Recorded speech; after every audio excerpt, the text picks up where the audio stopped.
This video is sponsored by AdoramaPix. A couple of weeks ago, I was at the Darkroom Labs Film Idea, and I was invited, luckily, to be a guest speaker. Now, amongst these speakers, we had a bunch of different photographers, but one person that really stood out to me was this gentleman. He's a representative from Ilford, and his name was Mike Bain. And I'll never forget what he said, and that was to print more. Whether it's through Darkroom, whether it's through inkjet, whatever it may be, print your photographs more. So that's going to be the objective of today's video. I'm going to be offering you guys some beginner tips for printing your film photographs. Now, before we jump into the tips on how to print your photos, I want to talk to you guys a little bit about why you should print your photos, because it's 2019 and you can post a photo to Instagram and reach millions and millions of people.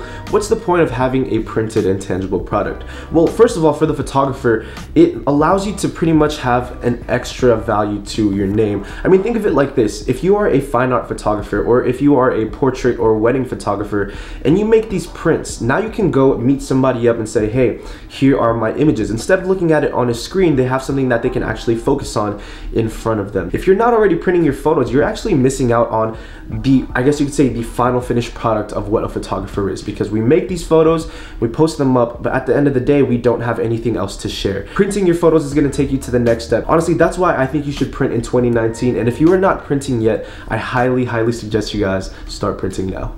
Alright, for number one, make sure you send your photos to be printed at a professional photo printing lab. Now, the reason for this is the same reason why you send your film to a professional developing lab. You want to get the best results. You want to get the highest resolution scans. This is why I choose to print with AdoramaPix. AdoramaPix is a professional printing lab, and it's used by professionals to get prints to their clients and make these different products. Now, the best thing about AdoramaPix is that they have a really easy to use website. They will allow you to just upload your photo, choose the different options that you want, whether you want a photo book, you want prints, it's all on there for you to choose, and they make it really simple and easy for you to do so. Now, AdoramaPix was nice enough to offer me a discount code that you guys can use for 20% off of your first order. So if you guys want to start printing with AdoramaPix and get some of the highest quality prints, I highly suggest you guys click the link in the description below and use the code JAPES20OFF, and this is going to give you again 20% off of your entire print purchase. Number two, export your images at a high resolution, something like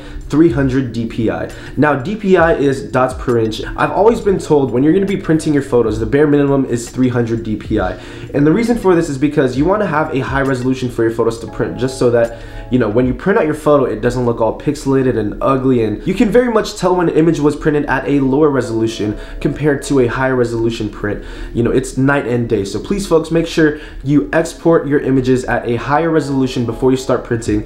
300 dpi, probably the bare minimum, and that's what I use pretty much for all of my prints. Clean up your images as best as possible, and in this situation, I am talking about the dust. With film photography, especially if you're developing and scanning at home, you're gonna get a lot of these dust and scratches on your negatives, especially if, you know, it's one of the first times you're scanning. And what you want to do is you want to throw it into an editing software. I highly suggest before you actually do that, when you're scanning your film, you use a rocket blower to get as much dust out of the negative as possible, just so that it's a little bit easier for you to clean up in something like Lightroom or Photoshop. Now, once you start printing your photos, especially if you're going to be printing a larger photo, you're going to see all of these little dust specks. Just trust me, it does not look good on a print.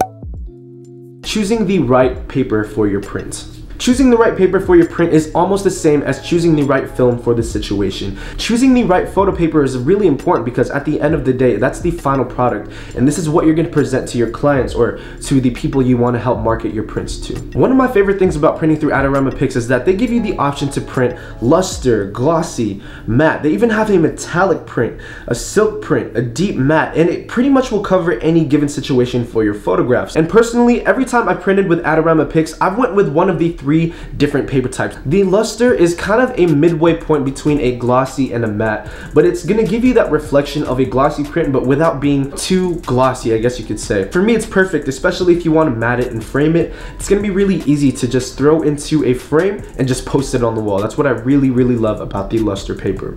On the other hand, we have the silk print. Now, the silk print is definitely one of a kind, and the texture on it is different. It almost has this pattern to it that almost kind of reminds me of of a cloth-like material.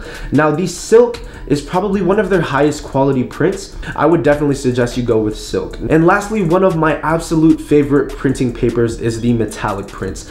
Now the metallic prints give you this very, very unique look to your photo. If you have something that's saturated, or maybe you're doing automobile photography, or maybe you have photos of like really blue tones inside of some mountains, I highly suggest you guys get these metallic prints done. So again, folks, choosing the right paper for your photograph is absolutely essential. It's the difference between making a good print and a bad print. So I highly suggest you guys check out AdoramaPix, again, using the discount code down below, Japes20 off, for 20% off of your order. Thank you guys for watching another King Japes video. I hope you guys enjoyed it. Let me know what you guys think in the comment section down below, and if you guys have any more printing tips that you guys want to mention. But yeah, I'm gonna wrap it up there, you guys. Thank you as always. Make sure you print more, and that's gonna be it. Till next time, Minolta Gang.